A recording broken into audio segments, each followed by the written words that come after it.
What is up, YouTube? This is Asian with Cards, and today I'm going to be profiling my Dinomorphia deck. And this is a post. I believe it's called like Amazing Maze or something, or Maze of Memories, something like that. Something about a maze. But yeah, the set just came out. I think this past Friday.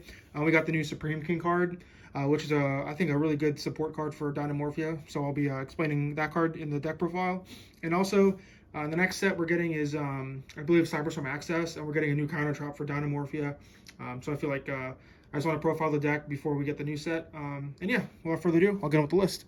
I might go to a locals on Friday, so stay tuned for that. I might do a little locals report if I end up going. So without further ado, let's get on with the profile. For monsters, we play Triple Theresia. If you guys don't know what Dinomorphia do, they pretty much rely on having as low life points as possible. And they're a trap-based deck, which is why I like the deck.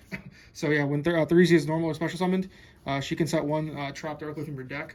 And then when she's destroyed, you can banish a trap from your graveyard to summon a level 4 Dinomorphia from your grave. So the only other target we have is Diplos. And what Diplos does is it's on summon, it's a Foolish Burial. And they both have the same effect as if you have 2,000 or less life points, Diplos will burn your opponent for 5, and then Theresia will gain 500. So those effects don't really matter, but they can. And Diplos also has the same effect to float when it dies. And then for the last monster, we play the one Miscellaneous Source. It's at 1.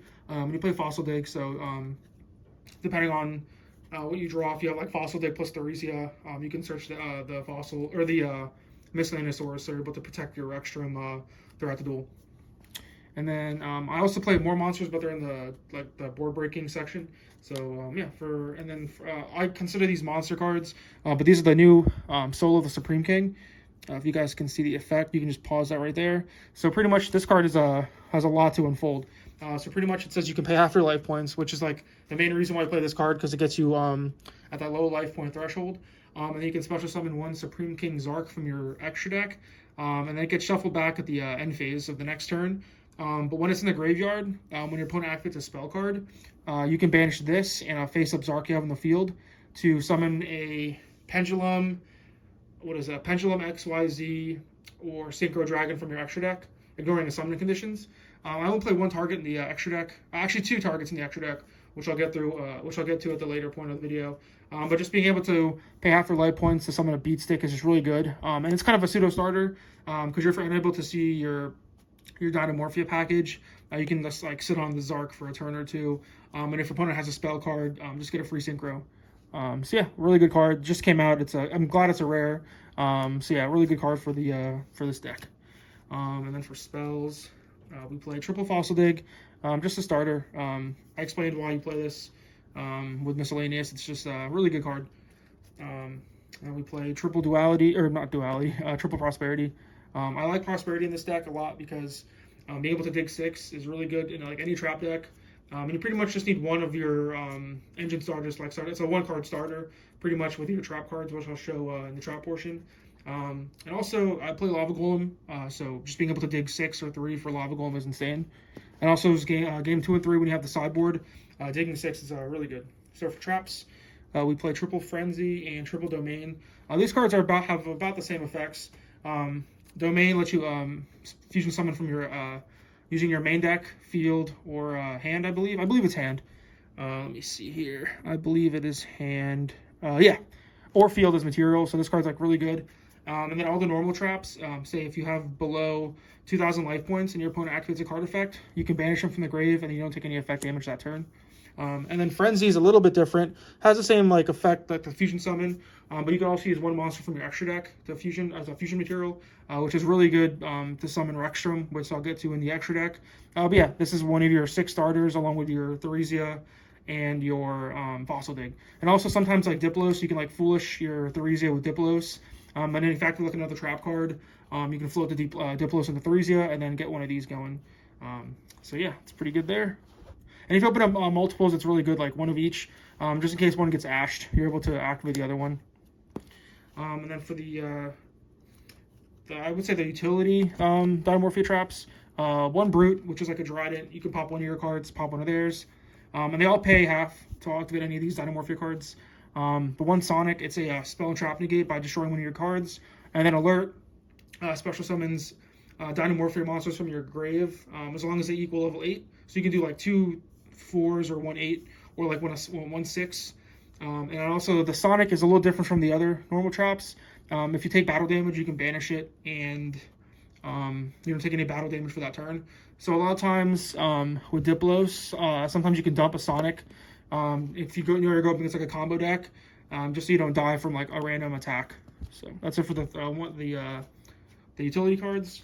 For more of the traps, we play Triple Ferret Flame. This card's insane. Every time it resolves, this pretty much, it's like evenly matched. How it doesn't affect the monsters, it affects the player. So it outs towers, all the Traptrix monsters. So pretty much your opponent has to shuffle back monsters they control to the deck, so that they don't control any monsters that are above your life points. So if you're down to like, which it's happened before, I've had like 12 life points or like 20 life points. So pretty much your opponent has to shuffle everything back. It's not once per turn too, so if you open up multiples of these, it's insane. And then we play Triple Solemn Judgment, just because it goes with the theme of paying half your life points. And even though game 1 you might not see like a Harpy's Feather Duster or like a Lightning Storm, it's still good to have to back up with your Rexstrom just to make sure he's protected from random stuff that could happen, like Dark Ruler, Book of Eclipse, stuff like that. And then for going second / like board breakers, I'm playing the 3 Lava Golem, especially with Pod Prosperity, just being able to dig 6 for it's really good. And against Cash, you're able to break their board if they zone lock you. But majority of the times, I've just seen Cash players just making like a Rise Heart Pass with like a draw or like a Lance and like some hand traps, which at that point you just set 5 and you're pretty good there because the Lance won't protect them against Rexstrom's effect. So yeah. And then we play just for some hand traps, Triple Ash and Triple Imperm. Imperm's not really too good against a Trap Trick deck, so it's an easy side out. But against everything else, it's pretty good. And Ash is good against Random Fusion, and it being a level 3 tuner will come up when I get to the extra deck. So that's it for the main deck. It is 40 cards. And then going to the extra deck, we play 3 of each of the Dinomorphia Fusion monsters. We have the 3 Self-Bergia. This one, you never really summon it. It just like makes sure ensures you don't take any damage from your effects. And Kentragina just is able to copy a normal Dinomorphia spell trap by banishing it. And they all pay half. You pay half for life points as well. And then Rexstrom's the main boss monster you want to summon. This card's pretty much like a walking skill drain. It has a quick effect to where you can pay half your life points, and then all monsters your opponent controls become your life points. And then it has a lingering effect that says, any monster your opponent controls that has equal to or more attack points in your life points they can't activate their effects. So it doesn't negate their effects, which means you can't like pay cost. It just says they can't activate, which is pretty cool. And they all float too. So this one floats down to one of these guys, and then these all float to the level 4 guys. So they're really good. So yeah, your main win condition is just summoning your Rexstrom. And then we put the 1 Zark just to go along with the new trap I showed you guys. You never really use its other effects. It's just a 4,000 by 4,000 beat stick. Just puts a lot of pressure on your opponent to out it. And then this guy you probably haven't seen before, Crystal Clearwing, the Synchro Dragon. I got an ulti, so it's pretty cool. Or not an ulti, a ghost rare. So yeah, this card's pretty much when your opponent activates a monster effect, it becomes unaffected by monster effects. And then it's a spell or trap negate also. So you can use both those effects. So this is the main card you summon off the trap card. So that's really, really good. And then the reason Ash is so good in this deck is because you play Psychic and Punisher. So this card says while your life points are different from your opponent's life points, or there's a difference, I believe. While your life points are less than or equal to your opponent's, he's unaffected by your opponent's activated effects. So against Trap Trick, they really can't out this. Pretty much any deck can't really out this. And also he gains attack equal to the difference. So if your opponent's at like, let's say like 7 or 8,000, and you're at like 100 life points, you can do the math. This card's just huge. So just like it can literally beat over anything. And it's like even without that, it's 3,500. So yeah, this card's huge because normally against trap decks, Rexstrom isn't that good. So a lot of times you can like summon Rexstrom, normal summon Ash, and then go into this guy, and he's just like wins you the game from there. And I put the 1 Logia because he played Dino deck. So yeah, I didn't play Dolka because I feel like Rexstrom is kind of like a pseudo Dolka. It doesn't stop the graveyard effects, but it stops like on-field effects. So being able to have like Rexstrom plus Logia is pretty good. And then I play the 1 Raiders Knight and the 1 Ark Rebellion.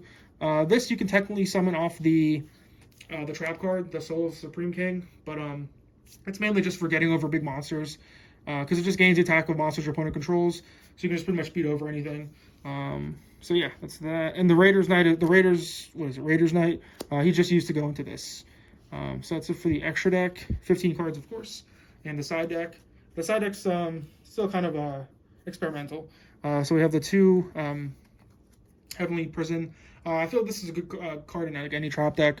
Just being able to protect your cards from destruction is really good. And like in the grind game, or if you're just trying to like start your engine, this can potentially see one of your traps, your fusion traps. So yeah, it's pretty good. And then I play Triple Lancia.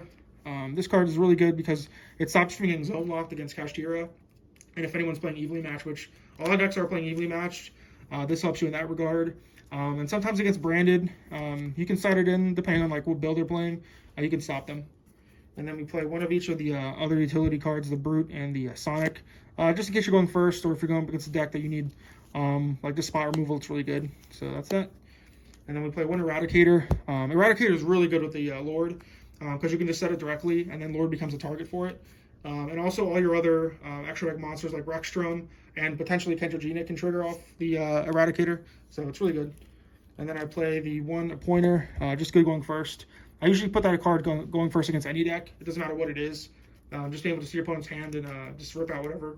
And also, since you're playing like a Floodgate style like boss monster, you can navigate like what kind of field you're going to have when you're, because you activate the Pointer, and then you can see what's in your opponent's hand, then play your traps based on that, which is really good. And then I play triple Anti-Spell. Anti-Spell is really good right now. There's no reason not to play Anti-Spell. It's just broken. Stops all the spell and trap destruction, whether it's like Lightning Storm, Cosmic, Feather Duster. And it gets branded, they pretty much just have to pass their turn because they can't fusion summon. And then to round out, they'll play a triple evenly matched. Probably the best going second card in the game right now, because a lot of decks aren't really ending on hard negates. So just having that's really good. So guys, that is my Dinomorphia deck. I hope you guys like the video. Comment, subscribe. I think I'm a couple of subscribers away from 900, so I'd appreciate that if you guys can get me to that milestone. And thanks for watching.